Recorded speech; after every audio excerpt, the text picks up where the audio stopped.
নমস্কার, আমি শেফ সুজন আবার চলে আসলাম আপনাদের কাছে একটা নতুন রেসিপি নিয়ে।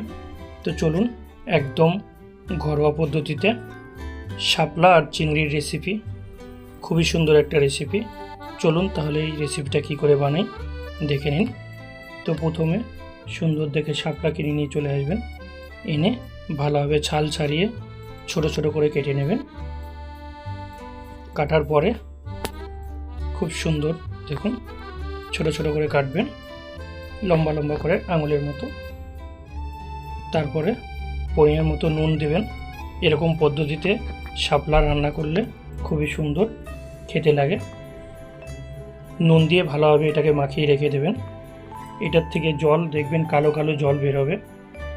অনেকেই জানে না যে শাপলা রান্না করার আগে নুন দিয়ে মাখিয়ে রাখলে অনেক, দেখুন পুরো জল এখানটায় অর্ধেক বয়েল হয়ে গেল। মানে বয়েল মানে আপনার এমনি নুন দিয়ে মাখিয়ে রাখলে এমনি আপনার সফট হয়ে যায়। সফট হয়ে গেলে খুবই সুন্দর দেখুন। তো এইবার চলুন আমরা এটা সর্ষে দিয়ে করব। কাঁচা লঙ্কা, সর্ষে, টমেটো, দেখুন দু রকমের সর্ষে নিয়ে নিয়েছি। তো এখানটায় সাদা সর্ষের পরিমাণটা একটু বেশি নেব, কালো সর্ষেটা একটু কম। ধরুন 3 চামচ যদি সর্ষে সাদা নেন, 2 চামচ আপনার কালো সর্ষে নেবেন। পরিমাণ মতো লঙ্কা, ভালোভাবে এটাকে ভিজিয়ে রাখবো। একটু নুন দিয়ে দেবো। নুন দিয়ে দিলে সর্ষে যেটা পেস্ট করলে আপনার তিতো হয়, সেই তিতো ভাবটা থাকবে না। আর এমনিতেও বাড়িতে আপনি সামান্য একটু হলুদ দিয়ে দেবো কালারের জন্য, খুবই সুন্দর। এবার এইটাকে আমি পেস্ট করে দেবো। আগের নতুন নতুন ভিডিও পাওয়ার জন্য অবশ্যই আমার চ্যানেলটাকে সাবস্ক্রাইব করে নেবেন। তো চলুন এবার মিক্সারে দিয়ে ফাইন পেস্ট করে নিয়েছি। তো চলুন এইবারে চিংড়ি মাছগুলো ভালোভাবে ছাড়িয়ে আমি, এটা খোসা সমেতই রাখা হয়েছে, শুধু মাথাটা ছাড়া, হেডলেস করা হয়েছে। পরিমাণ মতো সল্ট দেব, সামান্য হলুদ গুঁড়ো দেব। হলুদ গুঁড়ো দিয়ে ভালোভাবে মাখিয়ে নেব এটাকে। আরও নতুন নতুন ভিডিও পাওয়ার জন্য অবশ্যই চ্যানেলটাকে সাবস্ক্রাইব করে রাখবেন। তো চলুন এবার সর্ষের তেল দিয়ে দিলাম। এবার চিংড়ি মাছগুলোকে সুন্দর করে ভেজে নেব।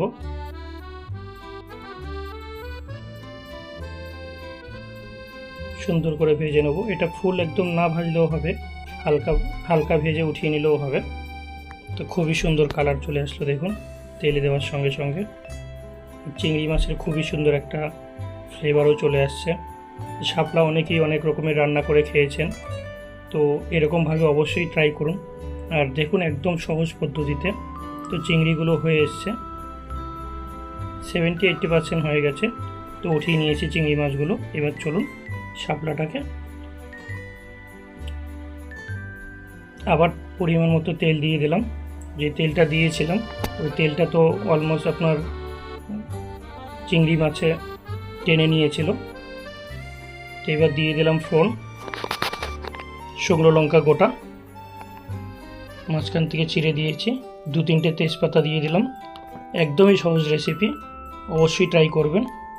আর 2 চামচ মতো কালো জিরে দিয়ে দিলাম, ছোটো চামচের 1 চামচ দিলেও হবে। অল্প একটু গোটা জিরে দিয়ে দিলাম।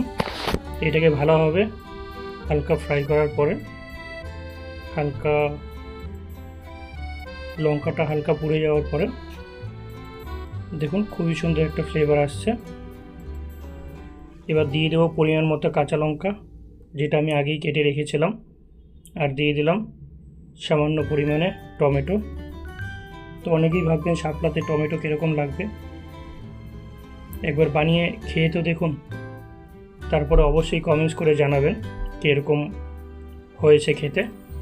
আর আগের নতুন ভিডিওগুলো পাওয়ার জন্য অবশ্যই চ্যানেলটাকে সাবস্ক্রাইব করে নেন। এবার দেখুন একদমই সহজ। তো শাপলাগুলো আগে থেকেই যেরকম নুন দিয়ে মাখিয়ে জলটা ঝরিয়ে চিপে চিপে তারপরে সেই শাপলাটাকে দিয়ে দিলাম। কাটার সময় মনে হচ্ছিল অনেকটা হবে, তো এবার দেখুন মনে হচ্ছে অনেকটাই কম।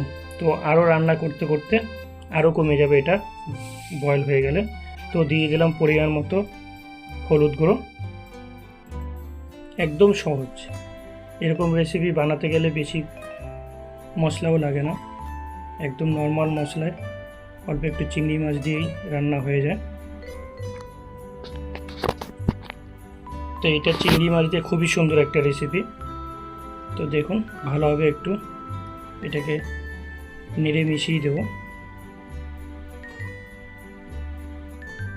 খুবই সুন্দর। তো এবারে দিয়ে দিলাম ভেজে রাখা চিংড়ি মাছগুলো। এবার ভালোভাবে একটু এটাকে মিশিয়ে নেব।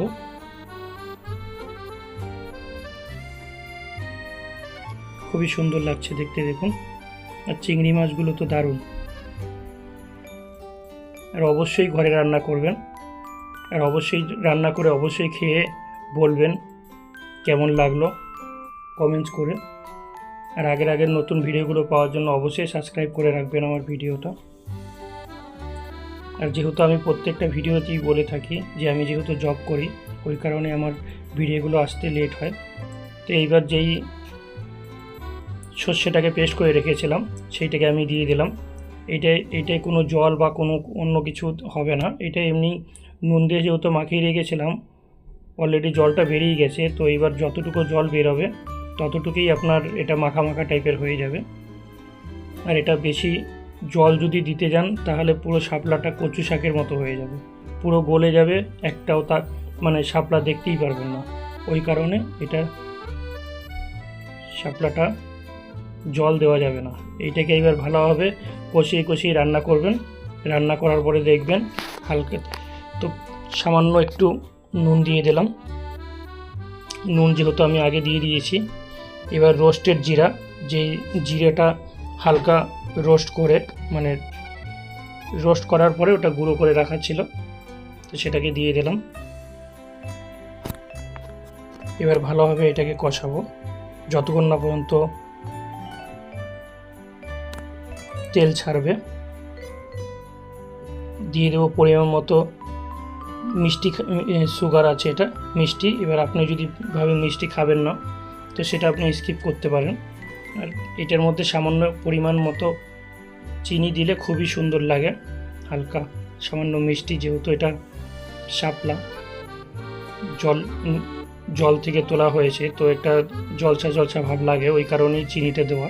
দেখুন খুবই সুন্দর দেখতে লাগছে আর খুবই সুন্দর এটা অয়েলও ছেড়ে দিচ্ছে। আর শাপলাগুলো দেখুন একদম কচু শাকের মতো গলেও যায়নি। অনেকেই শাপলা করেন জল দিয়ে ঢেকে দেন, এই করেন, তো তখন কচু শাকের মতো একদম ম্যাশ হয়ে যায়, আপনার শাপলা বলে কোনো জিনিস বুঝতেই পারেন না। তো দেখুন এরকমভাবে অবশ্যই রান্নাটা করুন। আর অবশ্যই রান্না করে অবশ্যই কিন্তু কমেন্টসে জানাবেন যে কীরকম হয়েছে। ভালো হলেও ভালো জানাবেন খেতে, আর খারাপ হলেও অবশ্যই জানাবেন। এটা অলমোস্ট কমপ্লিট হয়ে এসছে। তো দেখুন সবাই ভালো থাকবেন।